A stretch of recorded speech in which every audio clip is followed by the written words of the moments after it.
Hello and welcome to a new Guild Wars 2 video.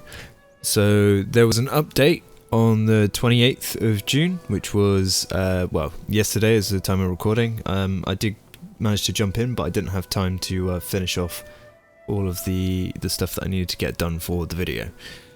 So let's jump straight in with the patch notes. So they added a portal to Grunt's domain in the Cathedral of Silence in Kashur. That can be accessed while the pack controls the temple. This basically means that people working on the Twilight 3 collection can use this portal to acquire Grunt's Darkness, which would be much easier than was before.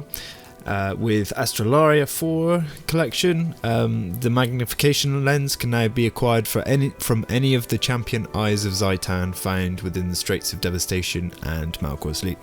I think it might also be Kershore. Another thing to do with raids. During the Slothazor encounter, he no longer immediately chains into Halitosis, or the other move that he uses, so that fight should be a lot easier, and they also decreased the amount of damage from volatile poison down from 1000 to 7500 per tick, so that's again going to make it a little bit easier in that raid wing.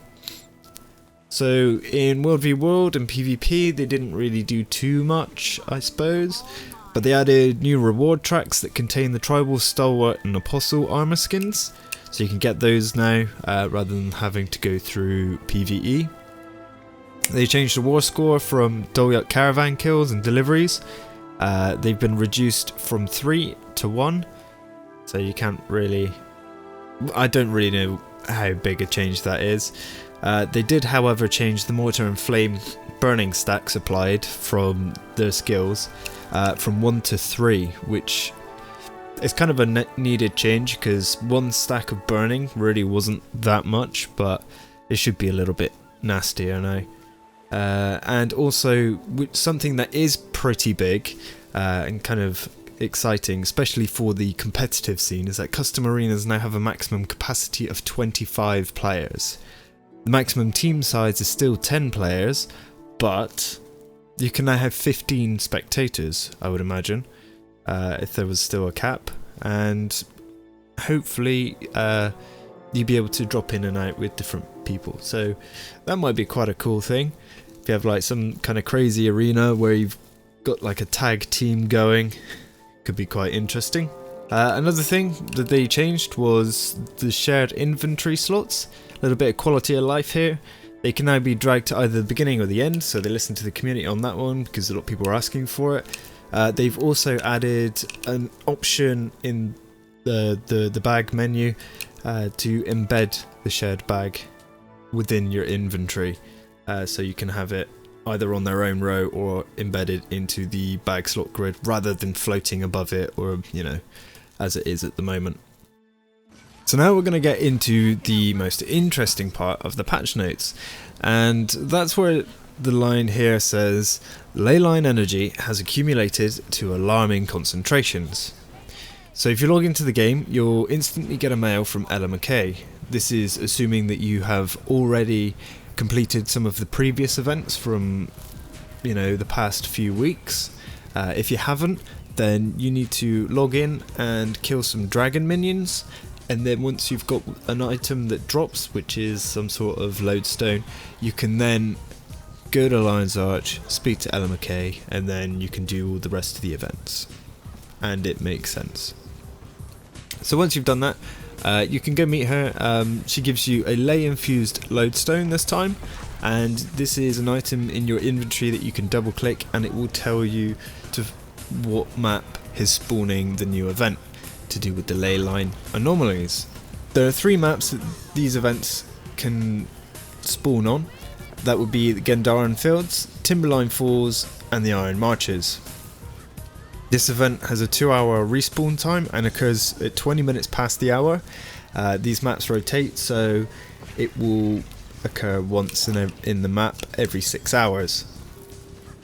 If you lose your leyline infused lodestone, you can go and exchange piles of putrid essence, corrupted lodestones, crystal lodestones, destroyer lodestones, and Mordrum lodestones at 1-to-1 ratio with Ella McKay herself. I imagine you could do this anyway in case you want extras for your ults or whatever, or in case you do actually just lose it. So you're not totally screwed in that sense. So after the timer counts down within one of the maps where the event is going to happen, a big legendary leyline anomaly will spawn in one of the 3 maps indicated by your lodestone. It will start running with a break bar. He runs pretty fast, as you can see in the footage in the background. He does not fuck around. He fucking guns it to wherever he's got to go.